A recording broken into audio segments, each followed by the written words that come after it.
Hello friends, कैसे हैं आप सब। तो आज हम पढ़ेंगे पॉलिटी के एमसीक्यू क्वेश्चन जितने भी बीपीएससी में अभी तक पूछे गए हैं।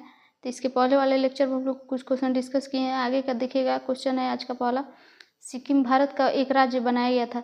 तो सिक्किम भारत का किस संशोधन के द्वारा एक राज्य बनाया गया था?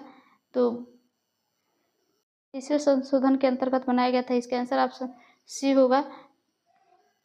इसका एक्सप्लेनेशन दिया है कि 35वें संविधान संशोधन अधिनियम 1974 के द्वारा सिक्किम को भारत का संयुक्त राज्य बनाया गया था। और उसके बाद से 36वें संविधान संशोधन अधिनियम 1975 द्वारा सिक्किम को 22वां राज्य का दर्जा दिया। अगला क्वेश्चन दिया है कि बिहार को काटकर एक पृथक वनांचल राज्य का बनना संभव है, किसके द्वारा? तो संसद के द्वारा बनाया जाता है। राज्य के लिए कानून अलग किया जा सकता है या किसी नए राज्य को शामिल किया जा सकता है। तो दिया है कि विधानसभा में कानून पारित करके, तो ये ऑप्शन नहीं होगा। राज्यपाल द्वारा अध्यादेश पारित करके, तो ये भी ऑप्शन नहीं होगा। संवैधानिक औपचारिकता समाप्त करके, तो ये भी नहीं होगा। तो इसका आंसर ऑप्शन डी हो जाएगा, उपयुक्त में से कोई नहीं। इसका एक्सप्लेनेशन दिया है कि राज्यों के निर्माण करने का अधिकार आर्टिकल 3 के तहत संघीय संसद का है, अतः बिहार को काटकर पृथक वन राज्य का बनना संसद के प्रावधानों द्वारा ही संभव है।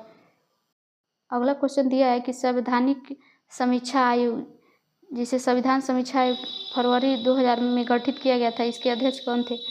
तो MN वेंकटचलैया थे। इसका आंसर ऑप्शन नहीं हो जाएगा। ये 2001 से 2 के टाइम में ये क्वेश्चन पूछा था। उस टाइम इसके अध्यक्ष कौन थे? तो AM वेंकटचलैया थे। गठित किया गया था इसके अध्यक्ष। इसका एक्सप्लेनेशन दिया कि संविधान समीक्षा आयोग कब गठन किया गया था? तो फरवरी 2000 में गठित किया गया था। इस आयोग के अध्यक्ष थे जस्टिस MN वेंकटचलैया, और इस आयोग ने अपनी अंतिम रिपोर्ट 31 मार्च 2000 को पेश की थी। अगला क्वेश्चन दिया है कि भारत के सर्वोच्च न्यायालय यानी सुप्रीम कोर्ट की स्थापना कब हुई थी? तो संविधान के द्वारा हुई थी 1950 ईस्वी में। इसका एक्सप्लेनेशन देखिएगा कि आर्टिकल 124 के तहत न्यायाधीशों की संख्या का उल्लेख किया गया। जब संविधान का प्रारंभ हुआ तब उच्चतम न्यायालय में न्यायाधीशों की संख्या मुख्य न्यायाधीश के अतिरिक्त 7 थी, और संसद ने उच्च न्यायालय न्यायाधीश की संख्या 1956 में अधिनियम संख्या को 10 कर दिया। यानी कि मुख्य न्यायाधीश को लेके 7 थी, तो 8 पहले थी, तो बाद में 1956 में कितना हो गया? 10 हो गया। उसके बाद से 1960 में कितना हुआ? तो 13 हुआ।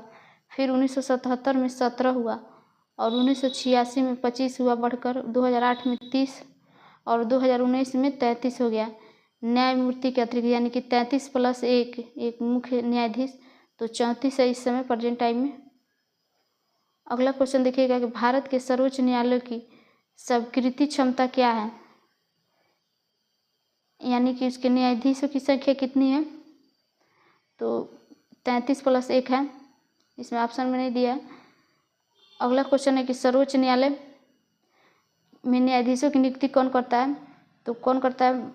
राष्ट्रपति करते हैं। इसका आंसर ऑप्शन बी हो जाएगा। इसमें पूछा है न्यायाधीशों की, तो न्यायाधीशों की नियुक्ति राष्ट्रपति करते हैं, और मुख्य न्यायाधीश की भी नियुक्ति राष्ट्रपति ही करते हैं। देखिएगा, इसका एक्सप्लेनेशन दिया है कि आर्टिकल 124(2) के अनुसार राष्ट्रपति सर्वोच्च न्यायालय के प्रत्येक न्यायाधीश को नियुक्त करता है। कोलेजियम पद्धति के अनुसार सर्वोच्च न्यायालय तथा उच्च न्यायालय के न्यायाधीशों की नियुक्ति होती है। अगला क्वेश्चन दिया है कि सुप्रीम कोर्ट के न्यायाधीशों की संख्या वृद्धि करने की शक्ति किसके पास है? तो संसद के पास है। इसका आंसर ऑप्शन सी हो जाएगा। और जो हाई कोर्ट के न्यायाधीशों की संख्या की वृद्धि करने का अधिकार किसके पास है? तो राष्ट्रपति के पास है। और उच्चतम न्यायालय सुप्रीम कोर्ट का तो संसद के पास। इसको अच्छे से याद कर लीजिएगा। इसका एक्सप्लेनेशन दिया है कि भारतीय न्यायाधीश जो आर्टिकल 124 है उसके अनुसार सुप्रीम कोर्ट के न्यायाधीशों में संख्या वृद्धि करने का अधिकार संसद के पास है, और उच्च न्यायालय में न्यायाधीशों की संख्या को बढ़ाने का अधिकार किसके पास है? तो राष्ट्रपति के पास है। अगला क्वेश्चन दिया है कि सर्वोच्च न्यायालय के न्यायाधीशों की सेवानिवृत्ति की उम्र क्या है? तो 65 वर्ष है। इसका आंसर ऑप्शन सी हो जाएगा। और जो हाई कोर्ट होता है उसकी सेवानिवृत्ति कितनी होती है? तो 62 वर्ष होती है। तो इसको याद कर लीजिएगा कि सुप्रीम कोर्ट का 65 और हाई कोर्ट का 62 होता है। इसका एक्सप्लेनेशन दिया है कि 124(2) के अनुसार सर्वोच्च न्यायालय के न्यायाधीशों की सेवानिवृत्ति की आयु 65 वर्ष निर्धारित की गई है, और हाई कोर्ट की 62। अगला क्वेश्चन दिया है कि सर्वोच्च न्यायालय का न्यायाधीश अपने पद से त्याग पत्र किसको लिख कर दे सकता है? तो राष्ट्रपति को देता है। इसका आंसर ऑप्शन ए हो जाएगा। इसका एक्सप्लेनेशन दिया है कि सुप्रीम कोर्ट का न्यायाधीश अपने पद से त्यागपत्र राष्ट्रपति को लिख कर दे सकता है और इसके अतिरिक्त संसद की सिफारिश राष्ट्रपति द्वारा उसके पद से हटाया जा सकता है। भारतीय संविधान के भाग 4 में आर्टिकल 124 से लेकर 147 के हाई जो सुप्रीम कोर्ट होता है उसके गठन और स्वतंत्रता और शक्तियों के बारे में उल्लेख किया गया है 124 से लेकर 47 के बीच में। अगला क्वेश्चन दिया है कि न्यायिक पुनर्विलोकन का अर्थ क्या है। तो न्यायिक पुनर्विलोकन का अर्थ क्या है कि सर्वोच्च न्यायालय किसी भी राज्य के कानून को अवैध घोषित कर सकता है। इसका आंसर ऑप्शन डी हो जाएगा। यानी कि अगर वो संविधान के अनुसार कानून नहीं बनाया गया है, संविधान का उल्लंघन हो रहा है या किसी की मौलिक अधिकार का हनन हो रहा है तो सुप्रीम कोर्ट उस कानून को निरस्त कर सकता है या अवैध घोषित कर सकता है। इसका एक्सप्लेनेशन दिया है कि न्यायिक पुनर्विलोकन का अर्थ है कि सर्वोच्च न्यायालय किसी भी राज्य या केंद्र के कानून को अवैध घोषित कर सकता है। यदि केंद्र या राज्य द्वारा बनाए गए कानून संवैधानिक प्रावधानों का उल्लंघन करता है तो सर्वोच्च न्यायालय उसे शून्य घोषित कर सकता है या इसकी अधिकारता न्यायिक पुनर्विलोकन कहलाती है। तो आप लोग समझ गए कि न्यायिक पुनर्विलोकन क्या होती है कि जब किसी भी न्यायालय या राज्य सरकार द्वारा अगर कानून कोई बनाया जाता है और वो संविधान के खिलाफ हो या किसी के मौलिक अधिकार का हनन हो तो वो सुप्रीम कोर्ट उसे अवैध घोषित कर सकता है या शून्य घोषित कर सकता है। अगला क्वेश्चन दिया है कि भारत में न्यायिक प्रणाली किस पर आधारित है। तो भारत में न्यायिक प्रणाली किस पर आधारित है। संविधान पर, नियमित कानून की उचित प्रक्रिया, परंपरा पर, कानून द्वारा स्थापित प्रक्रिया। तो इसके आंसर ऑप्शन डी हो जाएगा। उपयुक्त में से एक से अधिक ऑप्शन ई हो जाएगा। देखिएगा इसका एक्सप्लेनेशन दिया है कि भारत में न्यायिक प्रणाली संविधान और कानून द्वारा स्थापित प्रक्रिया और परंपरा पर आधारित है, इसलिए इसका आंसर उपयुक्त में से एक से अधिक हो जाएगा। अगला क्वेश्चन दिया है कि राज्य का जो कार्यकारी अध्यक्ष या संवैधानिक प्रमुख होता है कौन होता है। तो राज्यपाल होता है। इसका आंसर ऑप्शन बी हो जाएगा। और केंद्र का संवैधानिक प्रमुख राष्ट्रपति होता है। इसका एक्सप्लेनेशन दिया है कि कार्यपालिका शक्ति राज्यपाल में निहित होगी 154 के अनुसार, जिसका प्रयोग वह इस संविधान के अनुसार स्वयं अपने अधीनस्थ अधिकारियों के द्वारा करेगा। अगला क्वेश्चन दिया है कि किसी राज्य का राज्यपाल नियुक्त किया जाता है। तो किसी राज्य का राज्यपाल राष्ट्रपति के द्वारा नियुक्त किया जाता है। इसका आंसर ऑप्शन सी हो जाएगा। एक्सप्लेनेशन दिया है कि किसी राज्य के राज्यपाल की नियुक्ति राष्ट्रपति के मुहर लगने के आज्ञा पत्र के माध्यम से होती है। उल्लेखनीय है कि भारतीय संविधान के भाग 4 के जो आर्टिकल 153 से लेकर 167 तक राज्य की कार्यपालिका का वर्णन है। राज्य की कार्यपालिका में राज्यपाल, मुख्यमंत्री, मंत्रिपरिषद और राज्य के महाधिवक्ता जो एडवोकेट जनरल होते हैं। राज्यपाल राष्ट्रपति के प्रसाद पर्यंत पद धारण करता है, यानी कि राष्ट्रपति जब चाहे राज्यपाल को उसके पद से हटा सकता है। वह कभी भी राष्ट्रपति को संबोधित कर अपना त्यागपत्र दे सकता है। अगला क्वेश्चन दिया है कि भारतीय संविधान के अनुसार राज्यों की विधायिका में क्या सम्मिलित है। विधान परिषद, राज्यपाल, विधान परिषद या विधानसभा। तो राज्यपाल, विधानसभा और विधान परिषद शामिल है राज्यों की विधायिका में। इसका आंसर ऑप्शन 4 हो जाएगा। और संसद में कौन कौन सा शामिल है। तो लोकसभा और राज्यसभा और राष्ट्रपति। इसका एक्सप्लेनेशन दिया है कि 68 जो होता है 168 के अनुसार राज्यों की कार्यपालिका में शामिल है राज्यपाल, विधानसभा, विधान परिषद और जहाँ इसका अस्तित्व है, यानी कि विधान परिषद हर राज्यों में नहीं है, सिर्फ 6 राज्यों में ही है। अगला क्वेश्चन देखिएगा कि उत्तर प्रदेश के राज्यपाल ने विधानसभा के सत्र आयोजन करने के लिए इसके अध्यक्ष को निर्देश दिया है कि ऐसा करने में उन अधिकारों का उपयोग कर रहे जो इनके पद में निहित है। किस आर्टिकल में कहा गया है कि यूपी के राज्यपाल विधानसभा के सत्र आयोजन करने के लिए अध्यक्ष को निर्देश दे सकते हैं। 175 के तहत इसका ऑप्शन में दिया है सी में कि आर्टिकल 175(2) के तहत इनको ये अधिकार मिला है। तो इसका आंसर ऑप्शन सी हो जाएगा।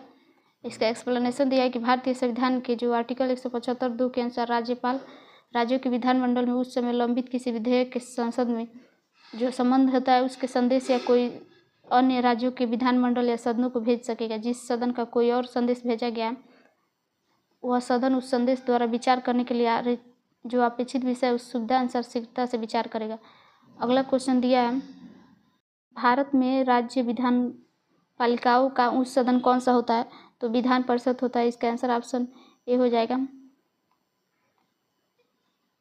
किस आर्टिकल में वर्णन है? तो 168 में वर्णन किया गया है कि राज्यों की विधान पालिका एक सदनीय या द्विसदनीय होगी। द्विसदनीय विधानमंडल की स्थिति में विधान पालिका परिषद उच्च सदन होगा और विधानसभा निम्न सदन होगा। जैसे लोकसभा निम्न सदन है और विधानसभा ऐसे यहाँ निम्न सदन है, और विधान परिषद उच्च सदन है, तो ऐसे ही राज्यसभा उच्च सदन है।